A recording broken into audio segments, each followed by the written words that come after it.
All right, I think it's time to start our study session. Summer, will you call the roll, please? Commissioner Patterson? Here. Commissioner Norwood? Here. Commissioner Baker? Here. Commissioner Roberts? Commissioner Stallings? Commissioner Dennis? Here. And Mayor Mason. Here. All present. Okay, item number 2, at the Commissioner's request, discuss any item of concern on the regular session agenda. Anybody have anything they want to talk about? Nothing. I'm going to hold you to that later on. Nobody can speak because they've all got candy in their mouth. All right, item 3.1, recognize September the 15th OML Conference and Council Meeting Day. This was just an item to remind everybody that the OML Conference, which I think many of you or most of you have signed up for, is the 15th. Let's see, now is it the 15th or 17th? It's the 16th to the 17th or something like that. Actually, it's the 15th to the 17th. It is. I That's think right. all of you may have rooms reserved, so we just want to make sure, are you really going over there after the council meeting? And if you are, that's great. If you're not, then Jody, if you're listening, or when you see this tomorrow, we might revise those. So I don't think there's no conflict, because the conference itself doesn't start until the 16th. The 15th, there may be some pre-conference stuff, though, and we may golf. Some of you may be golfers. I'm not. Yeah. Okay, so that was Okay. it. Mayor, you're like an OML board person. Anything? Are we making you look good? Everybody enough? Oh, it attendance? looks great when we all show up. And, we kid about that, but I think most of y'all been before. Great breakout sessions. Learn a lot. Very much geared, obviously the municipal league should be geared towards municipalities, but it is strictly about things going on that we deal with every single day. And so I'm glad we're all going, pretty much all going, and I think you'll enjoy it again this year. I'll be honest, I told Jody to book me a room, but I haven't even looked at the agenda yet, so I need to look at that too. But I probably won't be going over Tuesday night after a commission meeting. I'm an early riser, so I'll just get up and go. So, anyway. Anything else on that? Anybody? No. Okay, 3.2. Discuss a proposed ordinance amending the code provisions laying out the composition of the fire department under section 5-3-1. Chief Courier, I think this might be you. Boy, I hope so. Good evening. Over the last few years, we've been making great strides and improvements in our training division, our approach to training. Our training officer, Mark Meyer, has spent the better part of a decade revamping that and trying to make some massive improvements there. We've brought some of the training in-house, using our in-house instructors, things like that. It's been very successful. As Mark gets ready to retire, we've already had a promotional exam to find our next training officer. Michael Baker is going to fill that role, and he's been working with Mark to learn the ropes. And after bringing him in and making some additional changes to how we're doing our training, we just continue to find need in revamping kind of the structure of our training division a little bit. So currently we have a training officer and an assistant training officer. And the training officer has all these responsibilities, and I could go through the list of his job description, but it's pretty much everything related to training, fire training, EMS training, and a laundry list of other things. And he has an assistant training officer that he can delegate work to. Over the years, the last couple decades anyway, the tasks that have been assigned to the training officer have continued to increase, changing our own organizational structure. So for example, when they moved some officers around and created assistant fire marshal's positions, and when they added this position or that position, it's moved some of those tasks from some of those positions into the training division, because the training officer is also our safety officer. He begins to wear many hats. And so organizational structural changes, additional requirements from the Health Department, Department of Labor, NFPA standards, all these things. Paperwork doesn't get less, requirements don't diminish. We've just increased the workload on that person to the point where it's begun to interfere with the actual focus of what that job should be, actual providing training to our personnel. Now with the requirement of the medical requirements, our medical reports require QA, QI, so they're sitting reviewing reports every single day. The assistant training officer has absorbed a lot of that to the point where he's just not able to really assist the training officer like we would like. This ordinance changes the job description from assistant training officer to a health and safety officer. Like I said, in the past, having a training officer and assistant training officer, the assistant kind of has a tag along with it. And by the job description, the job standards, there are just not a lot of skills that are associated with our needs to improve that division.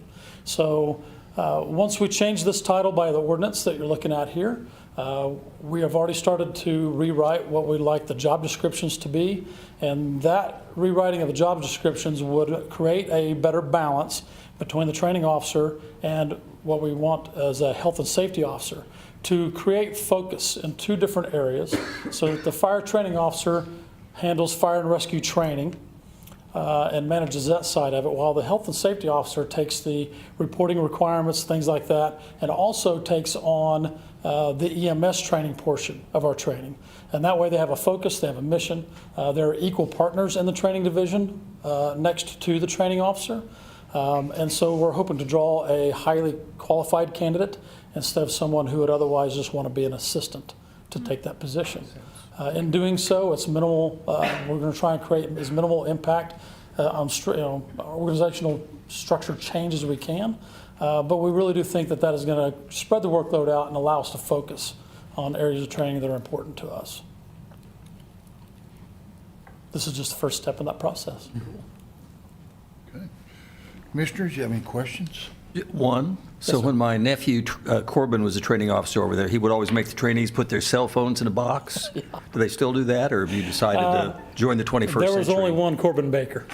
No, we still have very strict rules about cell phones, but no, Corbin had his own way about everything. He did, bless his heart. But no, his son Michael is he's great. He's going to be awesome for us. Good, so good. Not quite as strict as his dad. But very creative, very productive, and yeah, we're going to have exciting changes coming down the road. Yeah. Well, Chief, I like the idea that you're looking at how to tweak your organization, make it better and better. I've got to be around you guys a lot, and it's just the amount of training that's required is just phenomenal. So I can't but think that this will help. Well, thank you. So, appreciate that. Yeah. That's all I've got, unless one of the other commissioners has anything. I think it's on the agenda later for us to vote on, too.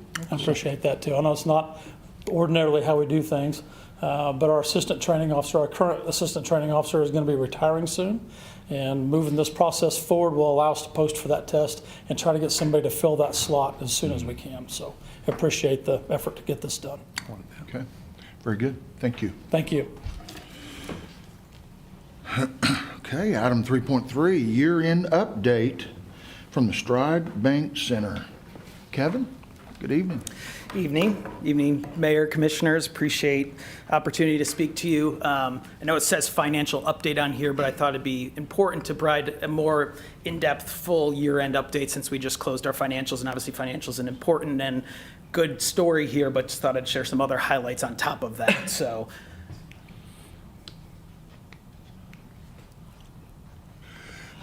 I think you got to help me with this. So just a look at what I'm going to cover. So event highlights, financial performance, some facility improvements that we did this fiscal year, visitor metrics. I know it's important to look at, okay, how are we doing in terms of people through the building, looking ahead, events and initiatives, and then if there's any questions, obviously I'm happy to answer during or after. So I had this slide on my last highlight in March where I gave update of where we were at that point. So just really wanted to kind of showcase some other events that happened as we closed out the second half of the year. April with Bingo Loco, obviously that was a sold-out event for anyone that did go. Didn't go, we are bringing that back again in October, but was a great event for us. Obviously packed the house in the Grand Ballroom, and luckily didn't blow the speakers, but it definitely seemed like it could have, but great event there. In May, we had 2 great events. We had Peak Fighting, MMA, and a K-pop tribute show. I know nothing about K-pop, but I know the kids loved it, so great to have that content in there. And then we also hosted our 3rd series of our encore dinner in June, and we have 2 more of those as we look ahead to the next fiscal year. Obviously, we had some great stuff in the first half of the year. We had a sold-out concert with Zach Williams. We had Blippi, the family content, and 67 Bombs to Enid, just as a kind of a springboard to kind of some things as we look ahead to what events we're bringing. So obviously, I'd say the most important slides in here, the next 2 slides. So as we look at as we close out our financial kind of for the end of year into June and looking ahead to next year, we finished with 395 events. We had budgeted 393. So not only did we meet our goal, we exceeded in terms of how many events we brought in, and that's kudos to the team for, one, bringing other events that we didn't have slated on our budget, but then also being aggressive to make sure we do hit those event targets that we had. So to see year-over-year growth in events that we hosted, and that number obviously looks like a lot, and I think it shows to the team of how much we do, and you don't see, that's not 395 concerts, but as that's 395 events that are going on day in and day out that need to be executed at a high level to continue to bring things up at stride. Budget net income, obviously you can see there we had budgeted 739 and finished at 737, 162. So we finished at a positive variance of 1880. Again, not a huge number, but I think this speaks volumes to the team and what we were able to do this year to be able to come in under budget, need no additional subsidy. Really just a shout out to the team. Penny, our director of finance, does all the legwork and making sure our financials are done correctly and staying on top of ARs and APs as that continues to be a priority, but also just to make sure we do the best we can do in what we have coming through the building. So obviously a huge win there in terms of hitting budget, and that was obviously one of my big goals coming in, and to do it in 8 months and not a full fiscal year, very proud of the team and what we're doing at Stride. So I thought this was another kind of great story of kind of where we're trending and how we look back at Stride's performance in the last 5 years. And I only took the last 5 years because we don't need to go back to 2013, 2014, because I'm also a firm believer you don't need to look into the past. Like, we're moving forward with this thing and we're moving in the right direction. So I think the story here is obviously our net income budget continues to go down, but this is the first year in 5 years and even more than 5 years that we have not needed to come to you guys and ask for additional subsidy. So the building blocks are there to continue to grow. I know our fiscal year budget for this year, we asked for less money, and my goal is to do even better than what we did this year of 1880 to the positive. So just some great work done, and I'm very happy with the performance of where we're going. So another important thing, obviously part of our budget and part of our capital, is the building needs improvements throughout the years, and how do we be smart with what we need to do and what we need to take care of. And obviously this list ever evolves, but some highlights of some things we did this fiscal year. We added a new reception box office area on the first floor. Some things I saw coming in is people would get lost coming to the second floor admin office trying to buy tickets or not knowing where to go. On top of that, people coming to our building for meetings and conferences that haven't been there before don't know where Grand Ballroom C is, where the second floor is, where best to go, that they're that wayfinding first person to greet with a smile anyone coming into Stride. So that was an important, I think, easy step just to continue to enhance things at Stride. New doors in the Grand Ballroom, obviously those were old and had taken a beating, and to get those refreshed, that is obviously the room we use the most and gets the most eyes. To have those changed out is great, and kudos to the City of Enid to change those out, because I know that was a fun task in matching paint and getting them up, so that was a big one there. Is that all done now? We have 4 more doors that need to change out in the front, and the reality is it's, as we've been busier, it's finding the time to be able to switch them out and not have gaps. Okay. And not have no We're moving doors. forward, Yeah, though, on it. Yeah. Okay. Yeah. TV screens, just in terms of around the building to do digital advertising. Everyone knows equipment dies after being on for 15 years at a time, running ads constantly, and that's just an important thing. Again, wayfinding for conferences, ads that we're selling as sponsorships, or even just what we need to use those screens for. So just an important thing, not a huge number, but an important part within the building. And then the last one, new soundboards in the meeting rooms. Another thing of we want it to be the best quality for anyone who's paying to have their meeting or conference at our venue, and those just needed to be refreshed. So just a few highlights of some facility improvements in the fiscal year. So the next few slides, like I said, I find the data analytics around this very intriguing, and how do we look ahead and utilize this to be even smarter with what we're bringing to Stride, but also how are we just evaluating year over year. So kind of the 4 key metrics, and I shared these in my last slide in March, but this is a full fiscal year look at. Total visits, 147,000, and that's total visitors of about 73,000. Average dwell time around 2 hours, and a great just story is our visits year over year were up 0.5%. And again, 0.5% isn't huge, but it's good to see positive growth and not the number of visitors coming through our building down. And I feel very good about that number increasing even more year over year as we look at our mix into the next fiscal year, but just good highlights from our visitor metrics this year.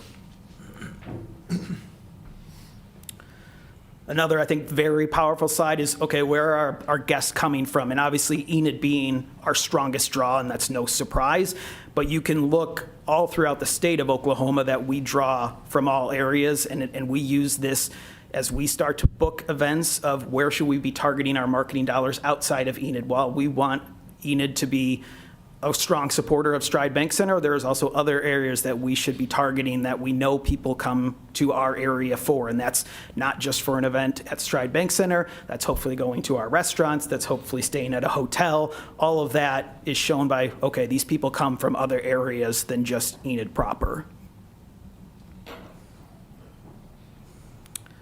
And then the last of just kind of visitor metrics, I think this is just a powerful side of, you can see our business ebbs and flows of when we have busy moments, and whether that's during a concert or the holiday season when we have Christmas parties and events.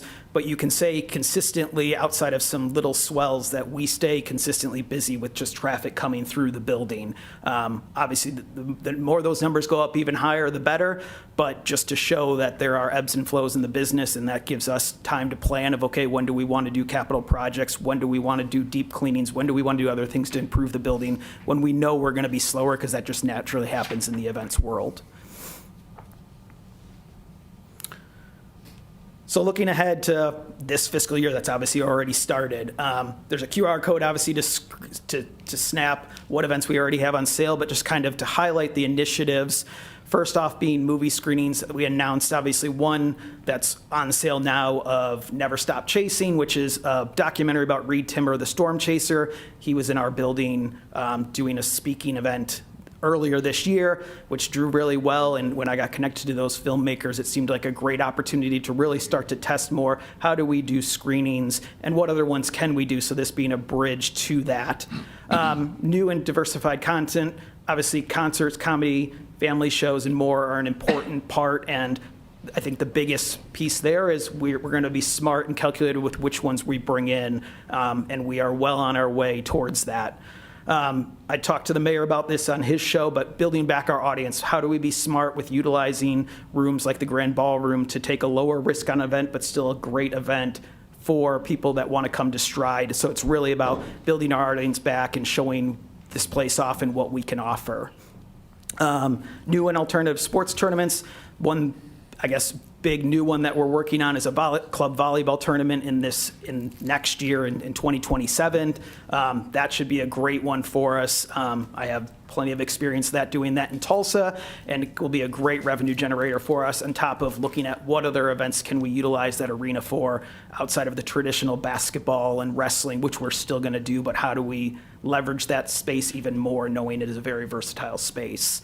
And then the last big one is continue to leverage OVG and to strengthen our business, whether that's on the booking side, but one tangible thing that just came through is a new global partnership with Mini Melts, very similar to Dippin' Dots, but we signed them on as a new partner. It's a rebate program where based on our purchases, we get additional money off of the purchases of what we're already selling in our building, but it's additional revenue that we get, and that's a partnership with the strength of OVG that we have to utilize is one that's coming in this year, just to show that OVG as a whole is supporting us and will continue to support us. And then lastly, capital improvements. Obviously, I shared 4 kind of highlights from this fiscal year, and these are just come as we look ahead to not only this fiscal year, but to the future fiscal years of our bleacher repairs in the arena. Every arena goes through this, and us just trying to be smart of doing it in a phased approach, knowing that just the wear and tear and maintenance that is needed on those is a big project. Building rekey, security infrastructure refresh, and wayfinding signage, all things that need to always be enhanced and continue to elevate our building are just things we're keeping as projects as we look ahead.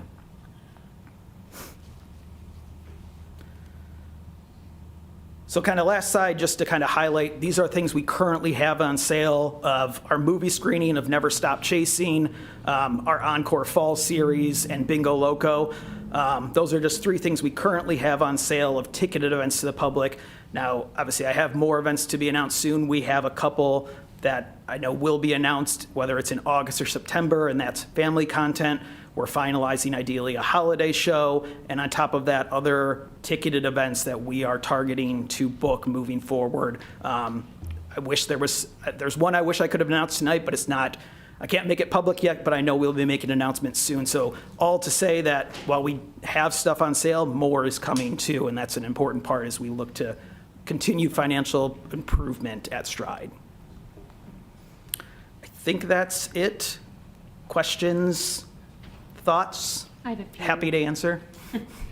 The K-pop Guardian thing. Yep. How well attended was that? That was good. So that was 2 shows, and in total, we had just under 1,000 people. And So what age group would you say that targeted?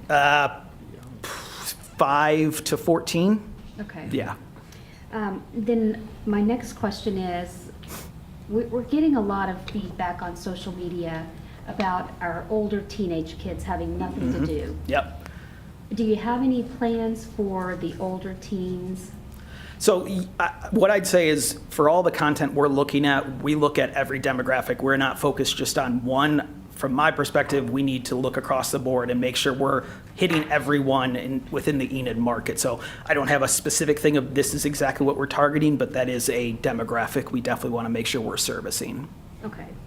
And then, did you tell us last time that you do have a cheer competition coming up? Yep, so it's not signed, but it is, we do know it's happening, so we do have 1 cheer competition, ideally 2 coming within this fiscal year too. So of those new and alternative sporting events, cheerleading is definitely one of them, yes. Any dates on those yet, or you need to get? I'd have to look at my calendar. I wish I could say I have the whole fiscal year memorized. I don't, though. Okay, no problem. And then the last thing is, can you just say it again? How much did we have to subsidize? Additionally, 0. Oh, okay. Just wanted to hear that again. That's a nice Congratulations, that's Thank you. awesome. Other questions? I guess one other thing I mentioned to you before, but I think with Angela and the food presentation is just, well, at Courtney's Purses with Purpose, I took a photo of the plate because Yeah. the presentation looked was so excellent. damn good. So, I mean, and the food was good on top of that. But That's good. We love to hear that. And not only do I share that with Angela, it's also things that we voice when we're trying to book new events, new meetings, new conferences. We did a Christmas open house end of last month. I'm losing track of what month it is. And that was really just to target how do we get more Christmas parties in, but also to showcase we have a new Christmas catering menu. I think in past Stride had just kind of adopted a menu and that was it, where we have a new chef who does great things and we need her to showcase that. And that was partly to not only sell, but also showcase the food and the improvement that it's made. Cool. I will say, I thought that was an excellent idea, a good way to bring people in. And I echo what Frank said. Angela was also very flexible and cooperative with, hey, can you do this? Can you do this? And kind of made us our own menu. So I'm congratulations to you and your team. I think you do an amazing job, and you can definitely see the improvements and feel that in the experience. So congratulations to you guys. Appreciate that. Just one question, Kevin. Yep. On the advertising, is that picking up any? Yeah, so I think what I did in my kind of first 8 months is evaluate, okay, what partners do we currently have? What partners have we lost? And for what reason did we lose them? And then what partners have we not looked at that we should go after? So one, I know we will not only re-sign partners that we have lost, but we will bring in new business. And that's, I'd say, one of my top 2 goals for this year. And as I look at my performance with my boss Claudio, who was here in our last budget presentation, that was his first goal in the next 6 months for me, was to sign X amount of new partners. So that is definitely a priority for me. As I have strengthened operations where I don't need to be in the weeds and everything, and I have a great team there, I can put more of my focus to that as I'm now 8-9 months in. Well, I think everybody probably knows I was pretty vocal whenever I was displeased with what was going on over there. And so I think the flip side of that is to say thank you for what you're doing whenever it goes well. I'm just amazed that we're only 8 months in right now, and we've already started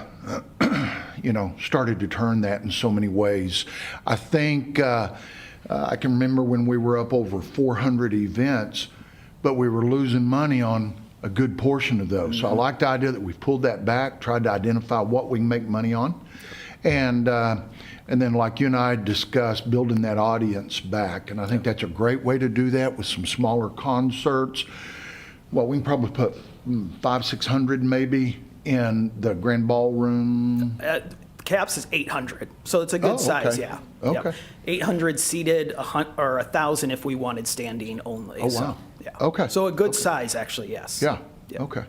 So I'm anxious to see that happen. I encourage the people out in TV land that if you want concerts and you want those to come back, we start now by showing up for these smaller ones that you'll start seeing, and I encourage you to go up there. Just because it's not over on one side of the building, it's on this side, it can still be a great concert. So I encourage you to do that and get out and really support this thing. Probably the last thing I want to say, I try my best to stay clear of Facebook as much as I can, but sometimes I can't help myself. And there were still people on there talking about how, well, even though they've gone back to not subsidizing it above and beyond what we budget, they're still subsidizing it. You know, just like we do everything else. I'm pretty sure neither one of y'all charge for your calls, right?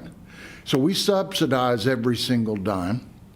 Every one of our parks that you go play in, all that mowing and painting and tree cutting and sidewalk edging and on and on and on and on, that's all subsidized.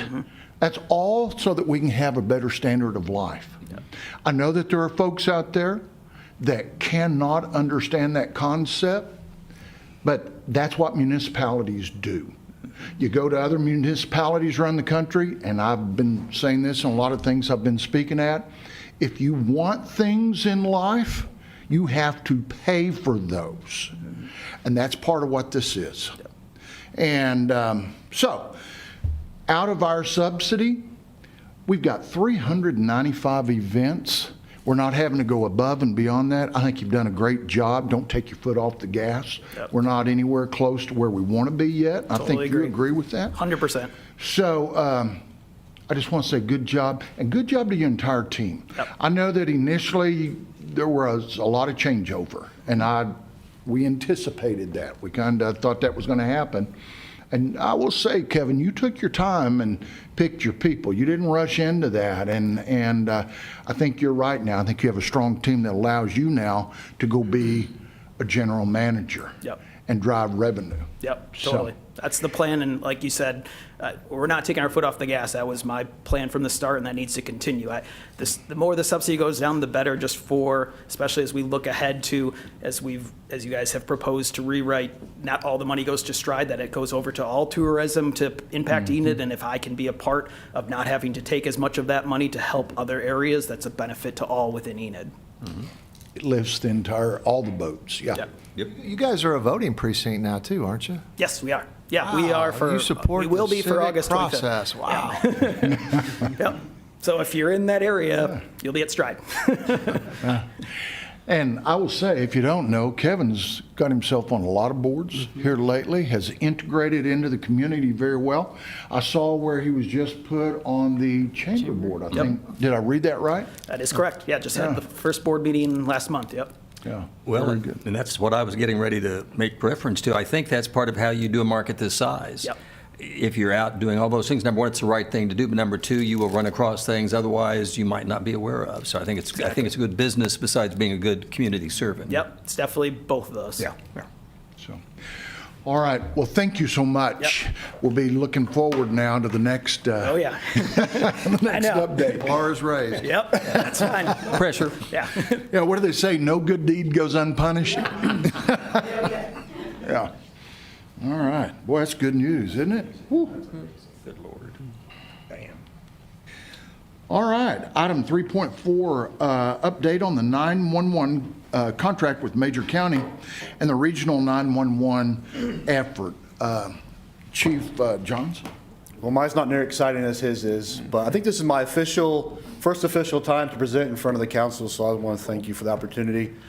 City Manager Gilbert asked me to talk about this project. And this is a project that Chief Skaggs has started before I came along, so to say I know everything about it, I'm not going to sit here and lie to you that I do. I know Chief Courier has been part of this process, and so I'm learning. I've been doing a lot of research, a lot of reading. It's riveting stuff, let me tell you.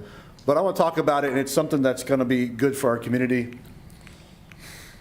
So the first feasibility study was done. You guys are aware of that. If you haven't read that feasibility study, it's riveting also. It's a good read. A lot of good information there, but it's very long. We had our first preliminary meeting with Chief Courier, the Sheriff's Office, and Rural Fire about what this looked like moving forward and kind of what the roles are going to be. And so that's kind of where we're at right now. What task? This is going to be a huge undertaking. I've got Captain Warren Wilson working on this project for us right now, and just kind of how big this project actually can be. They took some visits down to Norman to look at their center, and I have some pictures that I'll bring next time when we kind of dig into this more about Norman Center. It's enormous. They have everything that you could think in there. It's a really nice place, and next time we present on this, I'll have Chief Courier talk about, because he was actually part of the tour down there. But what's ours look like? We have a process right now where I feel like we're pulling our dispatchers from Garfield County. We're fighting against each other on getting employees, because that job is a thankless job. They're stuck in a dark room. I just switched their hours to 12-hour shifts because they begged me for it, because they get 3.5 days off now instead of the 8 hours they were doing. So that has helped things tremendously over there. They're very excited about that. But we keep fighting with salaries and back and forth with the Sheriff's Office and dispatchers and keeping employees. So I think this project, when we get moving forward, is going to be a huge benefit to us. Right now, we requested goals and responsibilities of team members. We asked the fire department, what do you want to see from this project? We asked the Sheriff's Office, what do you want to get out of this? Is it combined dispatch? What do you want to see out of this? So that's kind of where we're at, and getting those players of what do you want to see? How we want to move forward? What's it going to look like? So that's what's being done right now. And grant opportunities, and I'll talk about that in a minute. We've actually reached out to the state 911 directors and boards down there. What's this look like? How many grants are out there? How much money is available to us to put this project in place? And a lot of this was done by Chief Skaggs, and we're continuing to move forward on that. Next step is seeking counsel from recent consolidated project managers. I'm going to have to go out and talk to chiefs and city managers and across the state on what this looks like being done. I've reached out to a couple and talked to them, but what's this look like? How do they get this process moving? The OSBI building, you guys are familiar with the OSBI building that sits out here. I've been in it, and so I don't know. I don't know if it's salvageable. It's flooded numerous times. The roof has fallen in.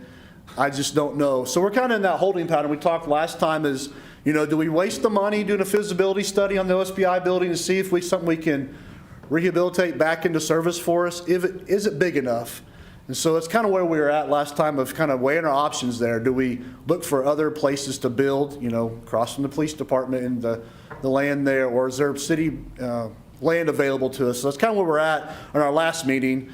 And then the goals of members, what's this look like? Who's gonna do what process? Because I will tell you, one person trying to do all this by themselves, it's not gonna be feasible. So we need partners with the fire department, Garfield County Sheriff's Office moving forward. The grants I talked about, here's some grants that we know that are available to us. The 911 grant program, there's a grant out there, $400,000 in capital improvements. There's $100,000 per position for 5 positions. It's an 80-20 matching grant for the equipment.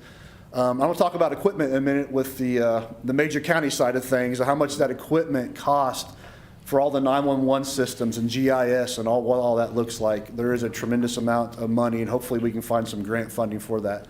And that last grant, the Oklahoma grant. So that's kind of what I have on the 911 consolidation. We're early stages, and I'm trying to get spun up on it and get going on it, but that's where we're at. About any questions on the 911 consolidation? Do we have any thought what I know it'll depend if we have to build a new building or revamp one, or there's still a lot of variables. What do you see, what would be your estimate for a total cost on this? I've got to think it's going to be 2 or 3 million. I would say, close? yeah. I think Norman's, we talked about 3 million or higher, almost, yeah. Wow. So that's what we're looking at. Morale's smiling because we don't give estimates in public. Yeah. And we don't have. Yeah, I don't even know where to, honestly, know where to begin on that. Okay. Yeah, so. Questions about that? I will say I'm sorry, go ahead, Commissioner.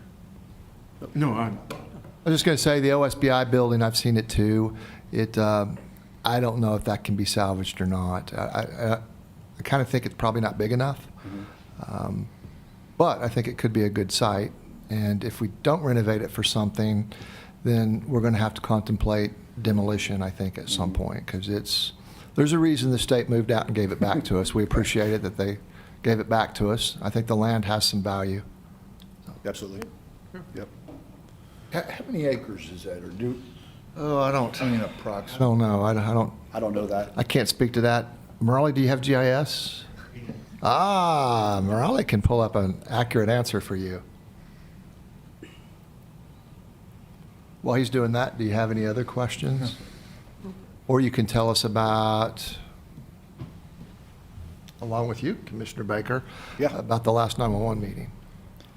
Yeah, Major County 911 contract. You know, this is something I wasn't aware of. I knew we'd been together with them for a while, but this is something that's been in place since 2012, it looks like. And so we've had several special meetings. 2 commissioners have been on that board in those meetings. Like I said, I just recently started going to those meetings and getting spun up on that also. But, you know, they came to us at first and wanted to terminate their contract effective immediately with us. And, you know, we'd already set our budget for the year, and that budget was set. And I didn't think it was fair to the city to go out and lose that money right off the bat, right after the new year of that fiscal year of that budget being set. So I said, absolutely not. And I think the board and the commissioners agreed that wasn't a good idea for us to do that. So they started coming back, and they are wanting to go out on their own. They feel like that they're ready as a county to go out and do their own 911 system. And so, you know, we support them in that, and I told them we would help with that transition the most we can.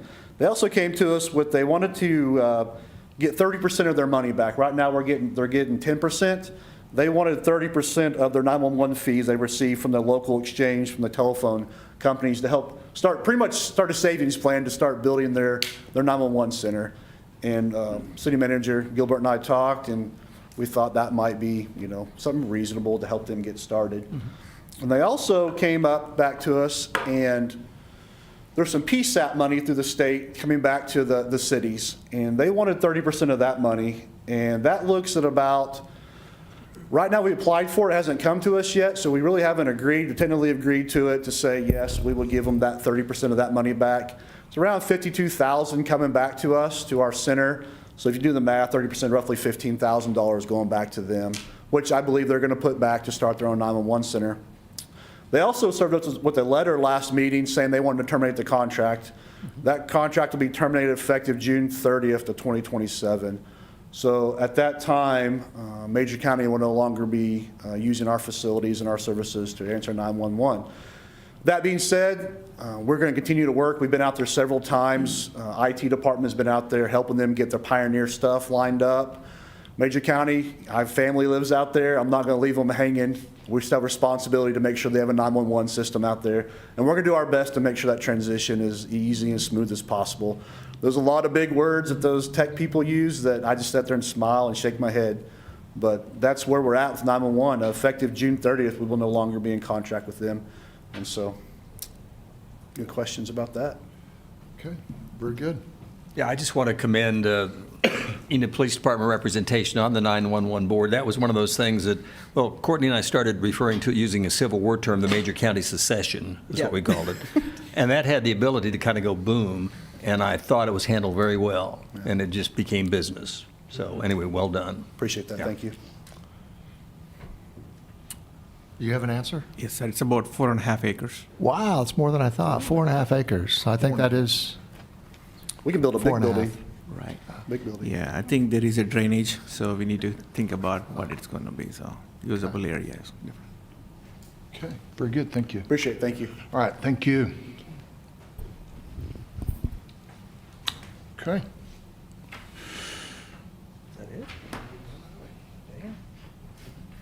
Well, I think, Do you want to go back to item number 2? Or do you just want to adjourn? I think I've already covered item number 2. I don't think they had anything. So with that being said, unless my commissioner down on the end has anything she would like to talk about? I already owe you one. With that being said, we're going to adjourn and come back at 6:30. We're adjourned.